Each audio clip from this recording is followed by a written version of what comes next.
Assalamualaikum warahmatullahi wabarakatuh. Pada kesempatan ini, kami akan mempresentasikan makalah mengenai internet, intranet, extranet, firewall, dan internet security. Topik ini sangat penting karena menjadi dasar komunikasi dan keamanan informasi di era digital saat ini. Selanjutnya ada agenda pembahasan. Presentasi ini akan membahas mulai dari pendahuluan, konsep internet, intranet, dan extranet. Dilanjutkan dengan perbandingan ketiganya, pembahasan firewall dan internet security, hingga kesimpulan dan saran. Kemudian ada latar belakang. Perkembangan teknologi informasi membuat internet menjadi kebutuhan utama dalam berbagai bidang. Namun, semakin luas konektivitas jaringan, semakin besar pula risiko ancaman keamanan siber. Oleh karena itu, diperlukan pemahaman mengenai intranet, extranet, firewall, dan internet security sebagai upaya perlindungan data dan sistem. Kemudian ada rumusan masalah dan tujuan. Rumusan masalah berfokus pada pemahaman konsep internet, intranet, extranet, firewall, dan internet security. Adapun tujuan penulisan adalah menjelaskan fungsi, cara kerja, kelebihan, kekurangan, serta peran masing-masing dalam mendukung komunikasi dan keamanan informasi. Kemudian ada internet, pengertian dan sejarah. Internet merupakan jaringan global yang menghubungkan berbagai perangkat menggunakan protokol TCP, IP. Perkembangannya dimulai dari ARPANET pada tahun 1969 hingga menjadi jaringan modern yang mendukung cloud computing dan Internet of Things.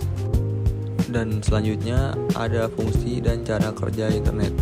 Internet berfungsi sebagai media komunikasi, sumber informasi, sarana pendidikan, bisnis digital, hingga hiburan. Cara kerjanya adalah dengan mengirim data dalam bentuk paket melalui jaringan menggunakan protokol TCP, IP, hingga sampai tujuan. Pada slide ini terdapat kelebihan, kekurangan, dan contoh internet. Kelebihan internet adalah akses informasi yang luas, komunikasi cepat, dan mendukung berbagai layanan digital. Namun, internet juga memiliki risiko seperti penyebaran hoaks, ancaman siber, dan ketergantungan terhadap jaringan. Contohnya adalah Google, YouTube, email, Tokopedia, dan masih banyak lagi. Kemudian ada intranet, pengertian dan sejarah. Intranet adalah jaringan privat yang digunakan di lingkungan internal organisasi. Teknologi yang digunakan sama seperti internet, tapi aksesnya dibatasi untuk meningkatkan keamanan dan mendukung komunikasi internal. Selanjutnya ada fungsi dan cara kerja intranet. Intranet digunakan untuk berbagai informasi, menyimpan dokumen, dan mendukung kolaborasi antar pegawai. Sistem ini bekerja dalam jaringan internal yang dilindungi oleh firewall dan mekanisme autentikasi pengguna. Pada slide kali ini, terdapat kelebihan, kekurangan, dan contoh intranet. Kelebihan intranet adalah keamanan yang lebih tinggi dan komunikasi internal yang lebih efisien. Kekurangannya adalah biaya pengelolaan yang cukup besar dan akses yang terbatas. Contohnya yaitu portal kepegawaian, Siakat, dan Microsoft SharePoint. Pada slide kali ini ada extranet, pengertian dan sejarah. Extranet merupakan pengembangan intranet yang memungkinkan akses terbatas bagi pihak eksternal seperti pelanggan, pemasok, atau mitra bisnis. Tujuannya adalah mempermudah kolaborasi antar organisasi secara aman. Kemudian ada fungsi dan cara kerja extranet. Extranet mendukung pertukaran data dan koordinasi bisnis secara real time. Sistem ini biasanya menggunakan VPN dan mekanisme kontrol akses untuk memastikan keamanan informasi yang dibagikan. Selanjutnya slide 13 itu ada kelebihan, kekurangan, dan contoh extranet. Kelebihan extranet adalah meningkatkan efisiensi kerja sama bisnis dan mempercepat pertukaran informasi.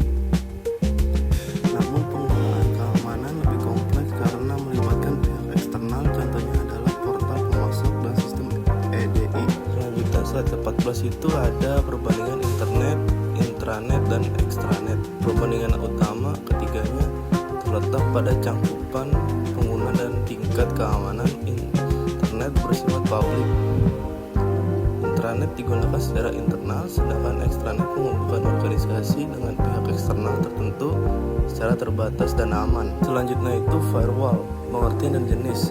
Firewall adalah sistem keamanan yang berfungsi sebagai penjaga gerbang jaringan. Firewall menyaring lalu lintas data berdasarkan aturan tertentu untuk mencegah akses yang tidak sah. Saat ini terdapat berbagai jenis firewall termasuk next generation firewall. Selanjutnya itu slide ke-16, kelebihan, kekurangan, dan contoh firewall. Firewall mampu memblokir lalu lintas berbahaya dan melindungi jaringan internal. Namun firewall tidak dapat bekerja sendiri tanpa dukungan sistem keamanan lain. Contohnya adalah FortiGate, Cisco ASA, dan Windows Defender Firewall. Selanjutnya itu ada slide 17, Internet Security dan prinsip CIA. Internet Security adalah upaya melindungi data dan sistem dari ancaman siber. Dasarnya adalah prinsip CIA, yaitu confidentiality untuk menjaga kerahasiaan, integrity untuk menjaga keutuhan data, dan availability untuk memastikan data tetap tersedia saat dibutuhkan. Selanjutnya ada slide ke-18, ancaman keamanan internet. Ancaman keamanan internet semakin beragam, mulai dari malware, phishing, ransomware, hingga serangan DDoS. Ancaman ini dapat menyebabkan kerugian finansial, kebocoran data, dan terganggunya operasional organisasi. Selanjutnya slide ke-19 itu teknologi dalam internet security. Berbagai teknologi digunakan untuk meningkatkan keamanan seperti SSL atau TLS, VPN, antivirus, IDS atau IPS, MFA, dan Zero Trust. Pendekatan yang digunakan adalah defensive in-depth, yaitu perlindungan berlapis untuk minimaliskan risiko serangan. Lanjutan slide 20, kelebihan dan kekurangan internet security. Penerapan internet security dapat melindungi data, meningkatkan kepercayaan pengguna, dan mendukung keberlangsungan bisnis.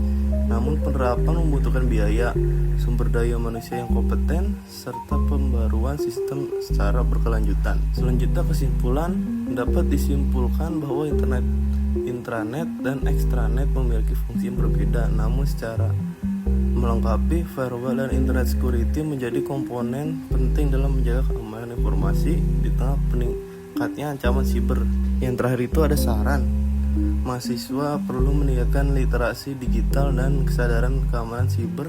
Organisasi disarankan menerapkan sistem keamanan sesuai kebutuhan serta melakukan pembaruan teknologi secara berkala. Kemudian ada daftar pustaka. Daftar pustaka menunjukkan bahwa pembahasan dalam makalah ini disusun berdasarkan referensi akademik dan sumber terpercaya yang relevan dengan teknologi, jaringan, dan keamanan informasi. Demikian presentasi yang dapat kami sampaikan. Kurang lebih mohon maaf. Assalamualaikum warahmatullahi wabarakatuh.